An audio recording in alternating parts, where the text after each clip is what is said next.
rookie quarterback Russell Wilson becoming the starter over in Seattle, even after they gave Matt Flynn their, I don't even want to say big contract, because it really wasn't like, I mean, let's be honest, Drew Brees' contract was a big contract. Matt Flynn got a good contract for a guy that really never started any meaningful games in an NFL season. He did play a couple games a year or two ago that meant something when Rodgers had a concussion. And that was like 2 years ago. He played against New England on that Monday Nighter. Came within a couple plays of leading them to a winning drive. So, I mean, look, Matt Flynn is a guy that from the small portion of what we've gotten to see of him, he is a, how do you say, talented guy, but we don't know really what he is. He could be Kevin Kolb from what we've seen. Yeah. Or he could turn into a guy like a Drew Brees, but Drew Brees was a starter. I'm just saying Drew Brees got kicked to the curb for Phillip Rivers because of shoulder surgery and all that, and then goes to New Orleans and resurrects his career and his team and all that. You have no idea. Shout out to Mr. Al Money in the chat room. Cowboys cut 11 players. Well, I'll get into that a little later if we even get into it, to be honest with you. That's just part of the deal. Well, no, there's one thing we got to talk about Cowboys-wise. And I don't mean to interrupt the Wilson thing going on here, so we'll finish up with the Wilson. But I do have a point to make about the Cowboys. And I think I know where you're going with that, and we will get to that. But real quick, I hate when people text me during my show. I got to put my phone on silent. Sorry, everybody. Anyway, so Russell Wilson, named the starter. Now, the big beef on him is he's 5'11". The average offensive lineman 6'3", 6'4".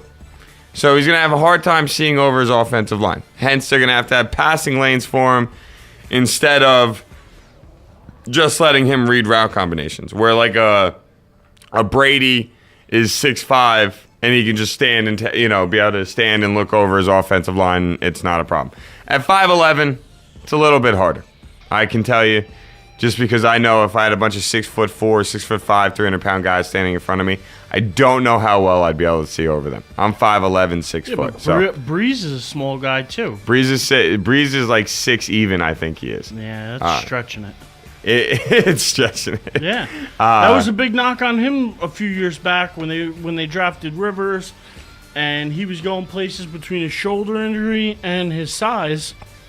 Some teams didn't want to take a chance. That's why teams like Miami and the Saints were teams that he looked into. The big teams weren't interested in him. Yeah. Well, that's one of the main reasons the Saints were able to get him, was the fact that any bigger name teams that were trying to fill their quarterback spot weren't really looking at Breeze as the option to go. And yet, you know what?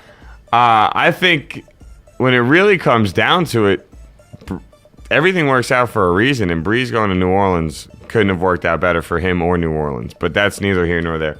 Russell Wilson himself, though, has looked really, really good in the first couple weeks of preseason, but all of that came in the second halves of games against the second team and third team string players of Tennessee and Denver. Now, stats-wise, in the first game he played, he went 12 for 16, 124 yards, 1 touchdown, and 1 interception. He also had 3 carries for 59 yards and a touchdown. In his second game, he goes 10 of 17 for 155 yards and 2 touchdowns, 5 carries, and 33 yards. But now, like we said, that's all against second and third string guys. So you're sitting there saying to yourself, well, you don't want to get too into it. You know what I mean? You don't want to get too excited about a guy doing that well against second and third stringers. They're roster right now. They just traded Tavares Jackson to the Bills. Because I guess the Bills are out. Well, you got a 6.5. Young. Yeah. But now you're looking at Matt Flynn, and instead of having Tavares Jackson, even just in the mix as a backup guy, you don't even have him. So now it's really Wilson's show.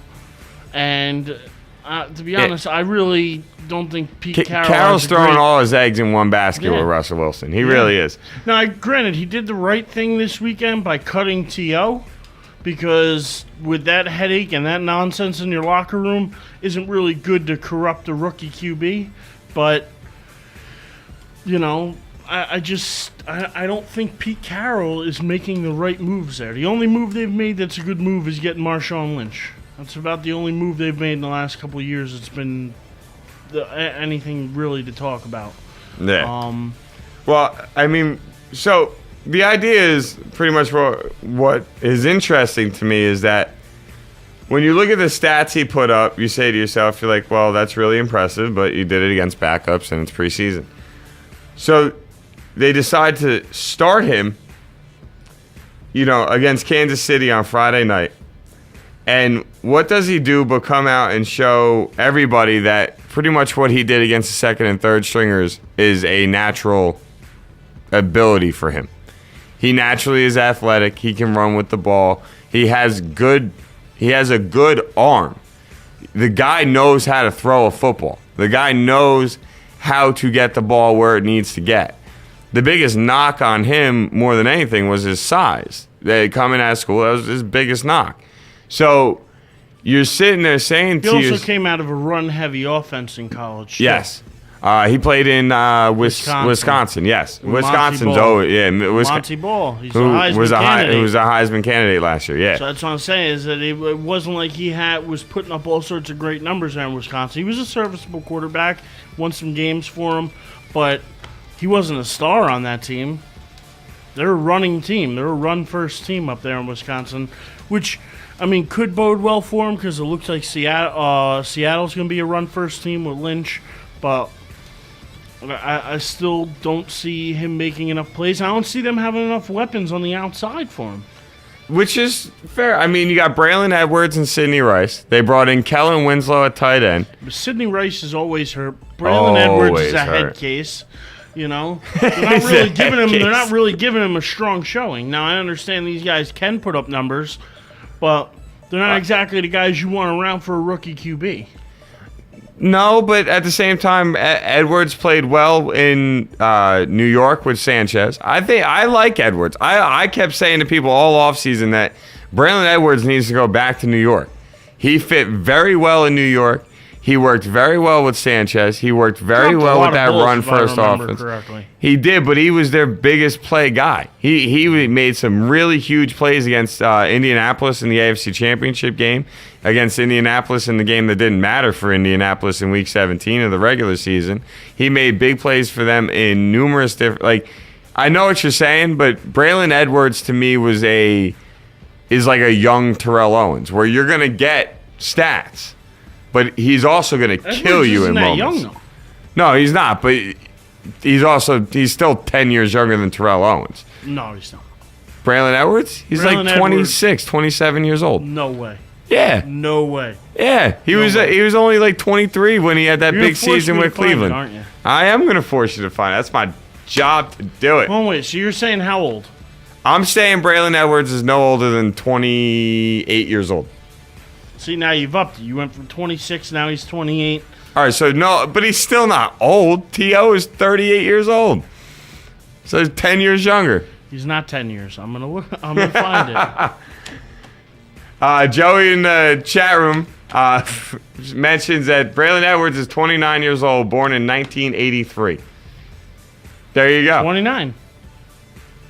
All right, so 29. All right, so 29. No, he's not young. That would. And it's not young for a receiver either. No, it's not. So I still like Braylon Edwards. He's been in the league, what, 8 years now? 7 years?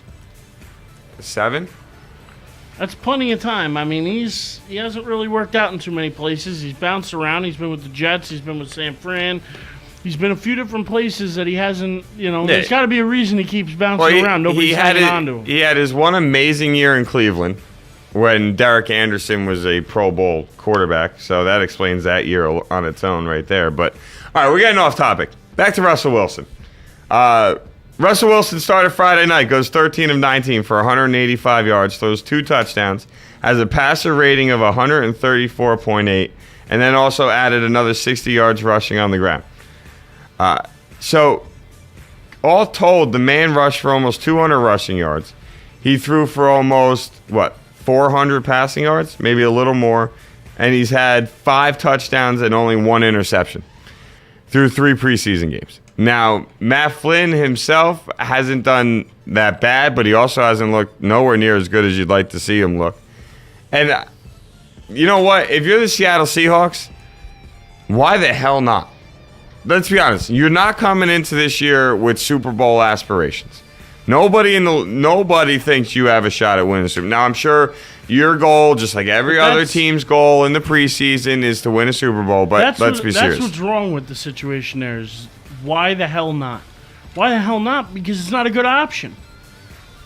That's why. If you're going based on what you've seen through if you're coaching preseason based and on why the film, hell not, you shouldn't be coaching in the NFL. No, that I'll give you. I'm saying from my point of view, if you look at the Seattle Seahawks, you think Matt Flynn is the difference between them winning a Super Bowl or making the playoffs and not? No.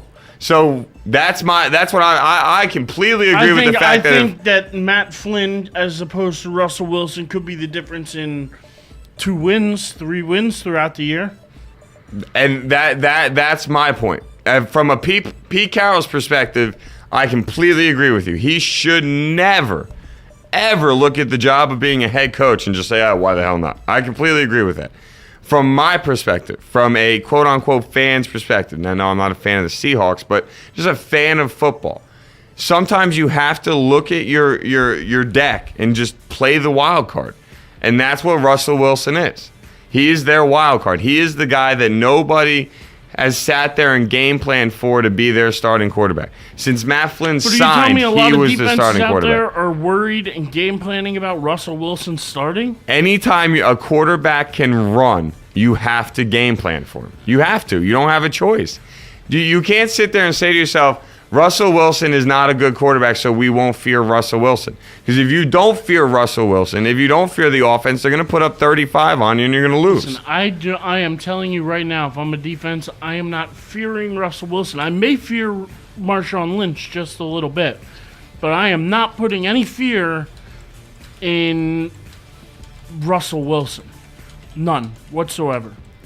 But you still got to plan for him. But that's if you don't game plan for Russell Wilson. The same way you plan for Cam Newton, the same way you plan for Michael Vick, RG3. And you just named 3 different guys that every defensive coordinator in the NFL does not want to face. No, but they do, because now there's so many of them in the league. It's not like you got a game plan and change your defense for one game.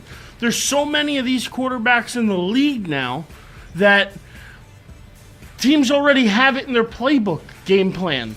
But fair enough. All right, we're going against a guy who can move on us. Here's our defense for this week. Box him in, keep him in the pocket, and I completely agree with that. That's why, to me, it doesn't, saying that it changes the game plan and teams got to look at it differently, they really don't have to change that much. They've already game planned for these other quarterbacks. And if you're going to tell me that they got a game plan harder for Russell Wilson than they do for Vic, or they do for Cam Newton, or they do for even RG3, I'm going to tell you you're out of your mind. If you look at any of those 3 quarterbacks, you're scared. You may be a little nervous to face any of those 3. Maybe not so much Griffin yet, but you are not fearing Russell Wilson. He doesn't put the fear in any defender. I don't care who they are across the board. And I know where you're coming from. I know exactly what you're trying to say. You have your set game plan for a scrambling quarterback. A guy that can keep a play alive. A guy that, if the play breaks down, has the ability to run for a first down and keep the chains moving. My thing is simply this.